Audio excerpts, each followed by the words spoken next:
देशातील 5 राज्यांच्या निवडणुकीचे निकाल काल जाहीर झाले आणि पश्चिम बंगालमध्ये ममता बॅनर्जी यांना भारतीय जनता पक्षाने जोरदार झटका दिलेला आहे. पश्चिम बंगालमध्ये भारतीय जनता पक्षानं स्पष्ट बहुमत मिळवलेलं आहे. यावरती बोलताना ममता बॅनर्जी असं म्हणालेले आहेत, की मला हरवलं गेलेलं आहे. त्यामुळं मी मुख्यमंत्री पदाचा राजीनामा देणार नाही, अशी भूमिका ममता बॅनर्जी यांनी घेतलेली आहे. त्यामुळं कुठं घटनात्मक पेच निर्माण होऊ शकतो का? पुढं काय होऊ शकतं याविषयी जाणून घेण्यासाठी माझ्यासोबत कायदेतज्ञ ॲडव्होकेट मिलिंद पवार सर आहेत. सर, जर पाहिलं तर काल पश्चिम बंगाल निवडणुकीचे निकाल जाहीर झाले. भारतीय जनता पक्षाला स्पष्ट असं बहुमत मिळालेलं आहे. ममता बॅनर्जी यापूर्वीच्या मुख्यमंत्री होत्या पश्चिम बंगालच्या. त्यांनी स्पष्ट भूमिका घेतलेली आहे, की मी राजीनामा देणार नाही. पुढे काय होऊ शकतं? आता ह्याच्यामध्ये कसं आहे आपल्या लोकशाहीच्या राज्यामध्ये सत्ता बदल होणं ही घटनात्मक प्रक्रिया आहे. शेवटी देश आपला संविधानावर चालतो, घटना आहे. आणि मग इलेक्शन होणं, सत्ता बदल होणं हे सगळे ही प्रक्रिया चालू असते. आता ममता बॅनर्जीने जर असा निर्णय दिला असेल, की मी राजीनामाच देणार नाही मुख्यमंत्री पदाचा. मुळात असं आहे, की निवडणूक डिक्लेअर झाल्यानंतर पहिली विधानसभा विसर्जित होती. घटनेनुसार, कायद्यानुसार. एकदा विसर्जित झाल्यानंतर नवीन विधिमंडळ, नवीन आमदार निवडून येईपर्यंत जे पूर्वीचे मुख्यमंत्री असतात, जे मंत्रिमंडळ असतं, ते कार्यवाहक म्हणून काम करतात आणि त्याला राज्यपालांची मंजुरी असते. म्हणजे आता ॲट प्रेझेंट ममता बॅनर्जी ह्या त्या राज्याच्या मुख्यमंत्री आहेत. त्या पदावर आहेत. त्यांचं मंत्रिमंडळ आजही अस्तित्वात आहे. मग पुढची प्रोसिजर काय? आता निवडणूक झाली. निवडणूक झाल्यानंतर माझ्या माहितीप्रमाणे भारतीय जनता पार्टीला स्पष्ट बहुमत मिळाले. स्पष्ट बहुमत मिळाल्यानंतर संबंधित राज्यपालांना त्या राज्याच्या ज्यांना स्पष्ट बहुमत मिळालं आहे त्यांना रीतसर आमंत्रण द्यावं लागतं. तुम्ही सरकार स्थापनेचा क्लेम करू शकता. म्हणजे तिथल्या राज्यपालांना भारतीय जनता पार्टीला पत्र द्यावं लागेल, की तुमचं मेजॉरिटी दिसती, तुम्ही यू कॅन म्हणजे गव्हर्नमेंट तुम्ही स्थापन करू शकता. हे दिल्यानंतर बहुमताचा आकडा, आमच्याकडे एवढे आमदार आहेत, हे पत्र राज्यपालांना संबंधित पक्षाला द्यावं लागेल. आणि हे दिल्यानंतर हे साहजिक आहे, बहुमत भारतीय जनता पक्षाकडे आहे आणि म्हणून त्यांच्या मुख्यमंत्र्याला शपथ देण्याचा अधिकार राज्यपालांना आहे. आणि एकदा राज्यपालांनी मुख्यमंत्र्याला शपथ दिली, की पुढचे मंत्री आमचे कोण-कोण असणार आहेत. संबंधित मुख्यमंत्री त्या मंत्र्यांना शपथ देतील आणि ऑटोमॅटिक घटनेनुसार मुख्यमंत्रीपद, पूर्वीचं मंत्रिमंडळ हे संपुष्टात येईल. ही सगळी घटनेची आणि कायद्याची प्रोसिजर आहे. आणि म्हणून ममता बॅनर्जींनी जरी म्हटलं असेल, की मी राजीनामा देणार नाही, त्यांचा बोलण्याचा उद्देश वेगळा असेल. त्यांना देशाला वेगळा संदेश द्यायचा असेल.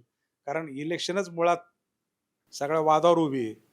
कारण ममता बॅनर्जींनी निवडणुकीपूर्वी जे काही स्टेटमेंट दिलं होतं, की 90 लाख वोट आमचे इलेक्शन निवडणूक आयोगाने कट केलेत. त्या वादासंदर्भात सुप्रीम कोर्टापर्यंत गेल्या होत्या. पण एकदा निवडणूक प्रोसेस सुरू झाली, की कायद्यानुसार कुठल्या न्यायालयाला त्यामध्ये हस्तक्षेप करता येत नाही. हा कायदा आहे. आणि म्हणून सुप्रीम कोर्टने सांगितले, की निवडणूक होऊ द्या. त्यानंतर आपण बघू किंवा हे गाळलेले जे 90 लाख लोक आहेत, यांना पुढच्या वेळेला करता येईल. असं काहीतरी ते भाष्य होऊन ते पिटिशन त्यांचं डिसमिस झालं सुप्रीम कोर्टमध्ये. आणि त्या अनुषंगाने ममता बॅनर्जींनी स्टेटमेंट केलं असावं, की मुळातच ही निवडणूक चोरलेली आहे. 90 लाख आमचे मत उडवले आणि माझ्या माहितीप्रमाणे भारतीय जनता पार्टीला मिळालेले मतं आणि टी-एम-सीला, तृणमूल काँग्रेसला यामध्ये फक्त 31 लाख मताचा काहीतरी फरक आहे.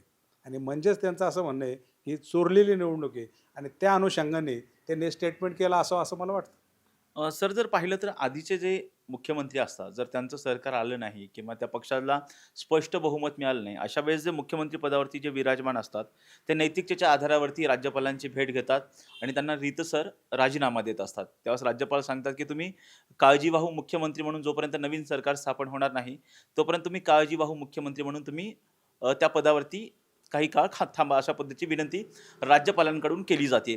आता ममता बॅनर्जी यांनी राजीनामाच दिला नाही नैतिकतेच्या आधारे. तर अशा वेळी काय होतं, की म्हणजे राष्ट्रपती राजवट लागू होते का? असं काही घडतं का? नाही, नाही. आता मुळात आता तुम्ही म्हणजे तुमची आता जे काही भाष्य केलं ते मुळात नैतिकतेवर केलंय. आता नैतिकतेवर बोलायचं म्हटल्यानंतर नैतिकता मुळात राजकारणात शिल्लक राहिली की नाही? हा सगळा संशोधनाचा विषय आहे. ममता बॅनर्जीकडनं जर आपण नैतिकतेची अपेक्षा करत असेल, बरोबर आहे? तर नैतिकतेच्या निकषावर ममता बॅनर्जींनी निवडणुकीच्या पूर्वीच आक्षेप घेतला होता, की 90 लाख मत आमचे यांनी इल्लिगली उडवलेत. बरोबर आहे? मग आता नैतिकतेचाच विषय घ्यायचा म्हटलं तर ते 90 लाख वोटर कोण होते? त्याचं इन्व्हेस्टिगेशन व्हायला पाहिजे. खरे, खोटे त्याला कुठलंही कोणी उत्तर दिलेलं नाही. बरोबर आहे. म्हणजे थोडक्यात कसं आहे, हाणून मारून जी निवडणूक मारून न्यायची, त्या पद्धतीने निवडणूक झाली असं ममता बॅनर्जी म्हणतात. त्यामध्ये आमचा पराभव झाला. ह्या सगळ्या राजकारणामधून त्यांचा पराभव झाला. मग आता नैतिकतेचा प्रश्न म्हटल्यावर मग ती त्यांची नैतिकता म्हणायची की यांची?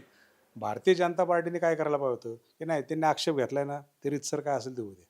नैतिकता. आपल्याला इल्लीगल काय करायचं नाही. पण भारतीय जनता पार्टीने मग काय केलं, त्यांचे आक्षेप असताना, निवडणूक चालू असताना त्यांना सुप्रीम कोर्टापर्यंत जायला लागलं. हे सगळं डावलून निवडणूक घेतली, निवडणूक झाली, त्याचे निकालही लागले.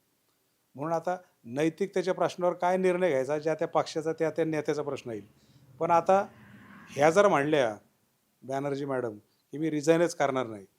बरोबर आहे. तर मी आत्ता सांगितल्याप्रमाणे नवीन आलेला पक्ष, त्यांची मेजॉरिटी, रीतसर त्यांचा शपथविधी हे झाल्यानंतर त्यांचं पद ॲटोमॅटिक संपुष्टात येईल.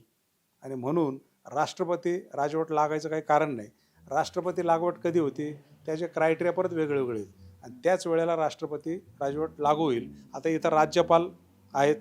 राज्यपालांनी काळजी व्हावं म्हणून तुम्हाला काम बघा आदेश दिलेले आहेत. त्याप्रमाणे सर काळजी व्हावं मुख्यमंत्री म्हणून त्यांनी आदेशच दिले नाहीत, कारण त्यांनी अजून राजीनामाच दिला नाही. नाही, नाही.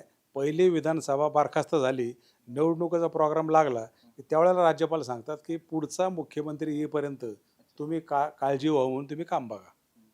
बरोबर आहे. आजही त्या मुख्यमंत्री आहेत. आजही त्यांचं मंत्रिमंडळ अस्तित्वात आहे. आता ते जाईल कधी, पाय उतार कधी होईल? नवीन लोक आल्यानंतर. आता नवीन लोक म्हणजे काय? भारतीय जनता पार्टीचे. आणि म्हणून भारतीय जनता पार्टीला स्पष्ट बहुमत आहे. स्पष्ट बहुमतानुसार राज्यपालांना त्यांनाच इन्व्हिटेशन द्यावं लागेल, की तुम्ही या आणि सरकार स्थापनेचा तुम्ही क्लेम करा. त्यांनी क्लेम केला का त्यांचा मुख्यमंत्री होणार. म्हणजे ऑटोमॅटिक हे संपुष्टात येतील. नवीन सीएम बसतील. नवीन मंत्रिमंडळ अस्तित्वात होईल. तर मग राष्ट्रपती राजवट लावण्याचा काही प्रश्नच निर्माण होत नाही, असं एक वकील म्हणून मला वाटतं. म्हणजे घटनात्मक पेच असा निर्माण होईल अशी काही शक्यता? नाही, घटनात्मक नाही. मला असं वाटतंय, आता नैतिकतेचा विषय झाला.